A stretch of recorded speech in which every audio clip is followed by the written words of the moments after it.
मैं Pankaj Kumar clear concept में आप सभी का स्वागत करता हूं। पिछले वीडियो में मैंने 1857 की क्रांति का भाग 1 बताया था, जिसमें मैंने उस कारणों को रखा था कि आखिर यह क्रांति क्यों हुई। और आज मैं आपके बीच लेके आया हूं कि इस क्रांति का क्षेत्र कहां तक था, कहां तक इसका प्रचार प्रसार हुआ और किन लोगों ने इस क्रांति को करने में अपनी महत्वपूर्ण भूमिका निभाई।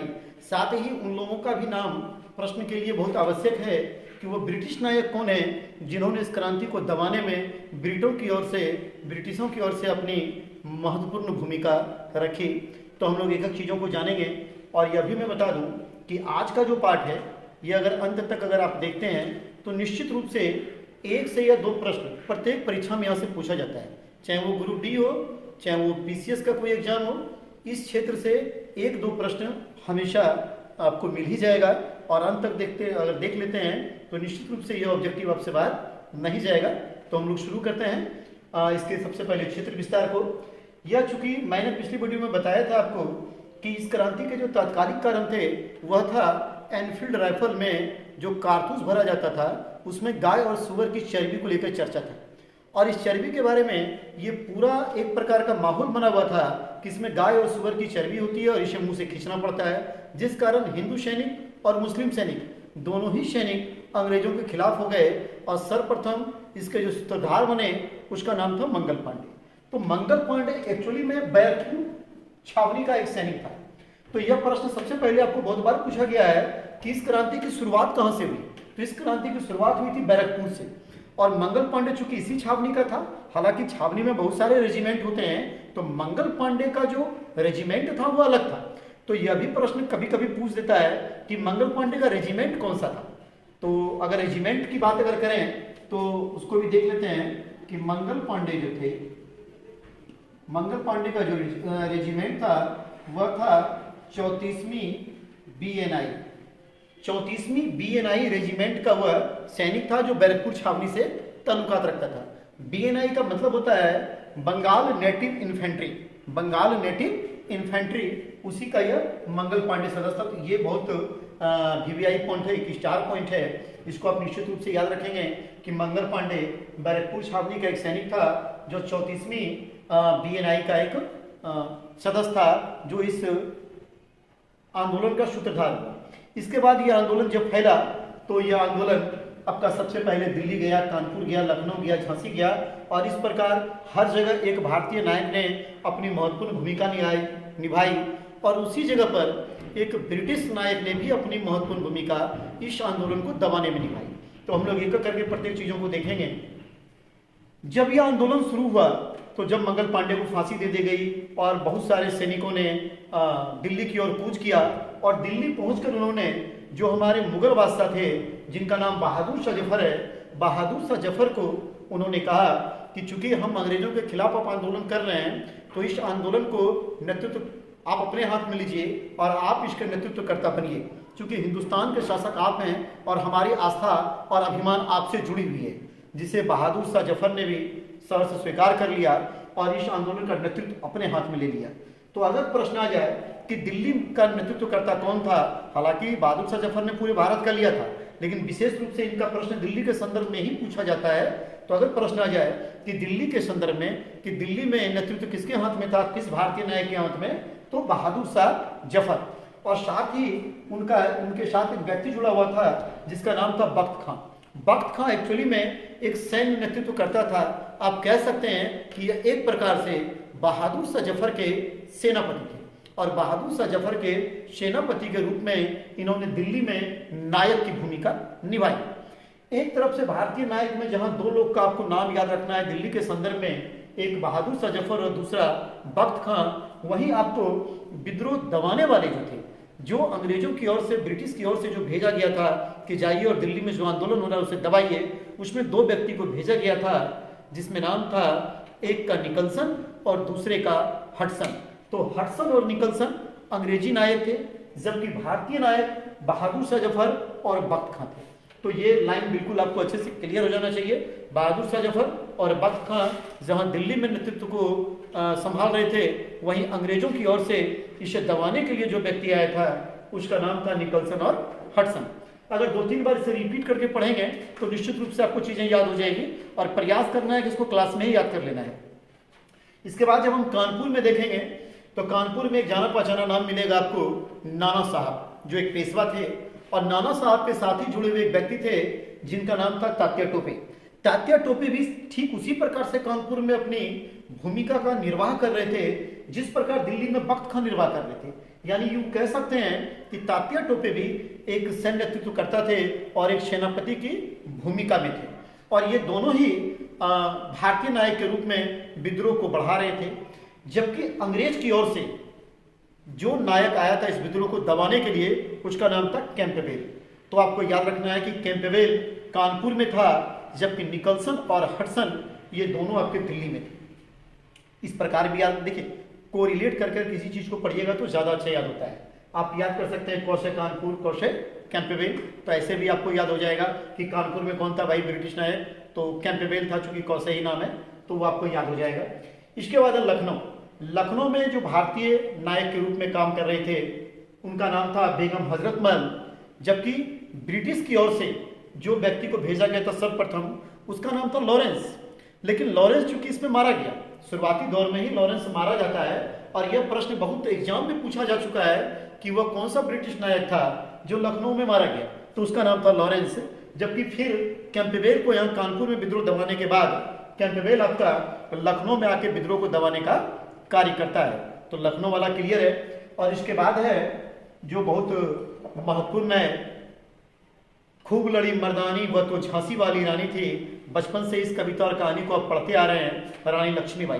तो रानी लक्ष्मीबाई के बारे में जान लीजिए कि रानी लक्ष्मीबाई ने झांसी में अपनी महत्वपूर्ण भूमिका निभाई, और इसमें जो ब्रिटिश नायक थे जो झांसी में आंदोलन को दबाने के लिए आए थे उनका नाम था हीरोज। हीरोज ने जब ये क्रांति खत्म हो गया था तो हीरोज ने कहा था कि पूरे क्रांति में ये जो विद्रोह था इसमें पूरे में अगर कोई, सभी क्रांतिकारियों में अगर कोई अकेली मर्द था तो वह थी झांसी की रानी लक्ष्मीबाई। तो यह प्रश्न भी पूछा गया है कि किसने झांसी की रानी को एक मर्द की संज्ञा दिया, तो हीरोज ने ही दिया था, उनकी मतलब इससे खुश होकर उनके। इसके बाद है लियाकत अली। लियाकत अली इलाहाबाद में थे, और इलाहाबाद में यह भारतीय नायक के रूप में नेतृत्व को आगे लेके जा रहे थे, जबकि ब्रिटिश की ओर से कर्नल लील इस विद्रोह को दबाने में अपनी महत्वपूर्ण भूमिका अदा कर रहे थे। इसके बाद पुनः आप देखेंगे कुंवर सिंह। जैसा कि आप जानते हैं कुंवर सिंह बिहार का शेर माने जाते हैं, बाबू कुंवर सिंह। यह जगदीशपुर एक्चुअली में बिहार में है, तो कंफ्यूज नहीं हो आप लोग कि चूंकि यहाँ हम लोग बिहार के संदर्भ में बहुत सारी परीक्षाओं को देते हैं, तो यह बिल्कुल याद रखना एकदम आवश्यक है, क्योंकि बिहार के परिप्रेक्ष्य में भी यह प्रश्न पूछा जा सकता है कि बाबू कुंवर सिंह ने किस जगह 1857 की क्रांति का नेतृत्व संभाला था, तो वो जगदीशपुर था। और यहाँ पे जो ब्रिटिश नायक आया था इस विद्रोह को दबाने के लिए, एक का नाम था, यहाँ पे दो नेतृत्वकर्ता आए थे, एक का नाम था विलियम टेलर और एक का नाम था विंसेंट आयर। तो विलियम टेलर और विंसेंट आयर ये दोनों नाम भी आपको बखूबी आपको याद रखना चाहिए, क्योंकि यहाँ से भी प्रश्न बहुत बार आते हैं कि बाबू कुंवर सिंह के द्वारा जो विद्रोह किया गया था इसे किस ब्रिटिश नायक के द्वारा दबाया गया, तो उसका नाम था विलियम टेलर और विंसेंट आयर। और इसके बाद थे बरेली में जो विद्रोह हुआ था, तो बरेली के विद्रोह में जो नेतृत्वकर्ता बने, जो भारतीय नायक बने, उनका नाम था खान बहादुर खां। तो बरेली के जो नेतृत्वकर्ता थे उनका भी नाम आपको बखूबी याद रखना चाहिए, जिनका नाम है खान बहादुर खां। और इसको जो दबाने के लिए आया था वो वही व्यक्ति आपको मिलेगा जो दिल्ली में था, हडसन बरेली में खान बहादुर खां के नेतृत्व को विद्रोह को कुचलने का काम किया था। और इसके बाद एक व्यक्ति का मैंने और चर्चा किया है जिनका नाम था अजीमुल्ला। अजीमुल्ला साहब ने फतेहपुर में इस आंदोलन का नेतृत्व अपने हाथ में लिया था और नेतृत्व को आगे बढ़ाया था, जबकि ब्रिटिश की ओर से जनरल रेनल्ड ने इस विद्रोह को दबाने का काम किया था। तो ये एक पूरा पार्ट है जहां से कि निश्चित रूप से आपको प्रश्न रहेंगे। जैसे आप एक बार मैं फिर से रिपीट कर देता हूं। सबसे पहले भारतीय नायक का आप नाम याद कर लेंगे, दिल्ली से बहादुर शाह जफर और बख्त खां, कानपुर से नाना साहब और तात्या टोपे, लखनऊ से बेगम हजरत महल, झांसी से रानी लक्ष्मीबाई, इलाहाबाद से लियाकत अली, जगदीशपुर यानी बिहार से कुंवर सिंह, बरेली से खान बहादुर खान, और इसके बाद मैंने अंत में लिखा है फतेहपुर जहां से अजीमुल्ला साहब थे। तो ये सारे एक भारतीय नायक हो गए। और एक तरह से ब्रिटिश नायक का भी नाम आप आसानी से याद रख सकते हैं, क्योंकि हडसन साहब आपको दो जगह मिल रहे हैं, एक दिल्ली में भी मिल रहे हैं निकलसन और हडसन के रूप में, और एक हडसन साहब आपको बरेली में भी मिल रहे हैं। तो ये दो आपको याद हो गया ऐसे ही कि चलो भाई बरेली में भी हडसन और दिल्ली में भी हडसन। इसके बाद कैंपबेल साहब भी आपको दो जगह नजर आएंगे। आप कैंपबेल को अगर देखेंगे तो कैंपबेल आपको मिल जाएंगे कानपुर में, और कानपुर के ठीक नीचे जो मैंने लिखा है लखनऊ को, तो लखनऊ में भी आपको, चूंकि लॉरेंस के मरने के बाद कैंपबेल ने ही नेतृत्व को संभाला, तो कानपुर और लखनऊ दोनों में बैक टू बैक आपको कैंपबेल याद हो जाएगा। झांसी में तो आप जानते हैं हीरोज के बारे में, चूंकि उसी ने कहा था रानी लक्ष्मीबाई के बारे में कि यह सारे क्रांतिकारियों में एक अकेली मर्द थी, तो हीरोज का नाम आप आसानी से याद रख सकते हैं। और उसके बाद कर्नल नील जो इलाहाबाद में, कर्नल नील को आपको याद रख लेना है कि जो इलाहाबाद में आंदोलन को दबाने का कार्य कर रहे थे। और बिहार के बारे में तो पहले से भी आप लोगों ने पढ़ा होगा कि बाबू कुंवर सिंह ने जो यहाँ पे आंदोलन चलाया था, जो आंदोलन का लीड कर रहे थे, इसको दबाने में जो अंग्रेज महत्वपूर्ण भूमिका निभा रहे थे, उसका नाम था विलियम टेलर और विंसेंट आयर। तो इस प्रकार आप देखेंगे कि एक से दो बार अगर आप इसको पढ़ लेते हैं तो निश्चित रूप से ये आपके जहन में आ जाएगा, निश्चित रूप से यह आपको याद हो जाएगा। और यह अगर आपको अच्छे से याद हो गया तो निश्चित रूप से आने वाले प्रश्नों में एक या दो प्रश्न आपके हाथ में रहेगा, इसमें कोई दो राय नहीं। इसके बाद भी कुछ प्रश्न ऐसे हैं जो 1857 की क्रांति से निकल के आते हैं, उसे स्टार पॉइंट के रूप में आप याद रखेंगे। जैसे कि जब 1857 की क्रांति हो रही थी उस समय भारत का वायसराय कौन था, तो यह प्रश्न बहुत बार पूछा गया है कि भारत का वायसराय कौन था। तो 1857 में भारत का वायसराय कौन था, यह प्रश्न बहुत बार छोटे से बड़े एग्जामों में पूछा गया है, जिसका कि जवाब है लॉर्ड कैनिंग। लॉर्ड कैनिंग के समय ही यह आंदोलन हुआ था।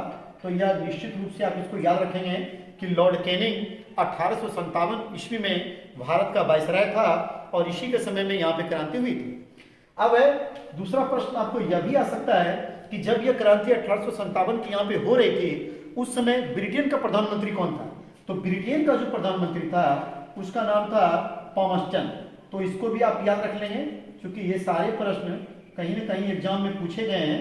तो उसका नाम था पामस्टन। तो पामस्टन का नाम भी आपको याद रखना है कि ब्रिटेन का प्रधानमंत्री कौन था, तो पामस्टन था, जबकि भारत का वायसराय कौन था, तो लॉर्ड कैनिंग था। इसके समय में आंदोलन हुआ था। उसके बाद आप देखेंगे कि यह जो आंदोलन है इसका दो तीन नाम है, मैं अब चर्चा कर रहा हूं। जैसे कि 1857 की क्रांति, ये तो ईस्वी चूंकि 1857 का था तो उस वक्त हुई थी, इसलिए वहां की क्रांति। दूसरा इसका नाम है सैनिक विद्रोह, सिपाही विद्रोह।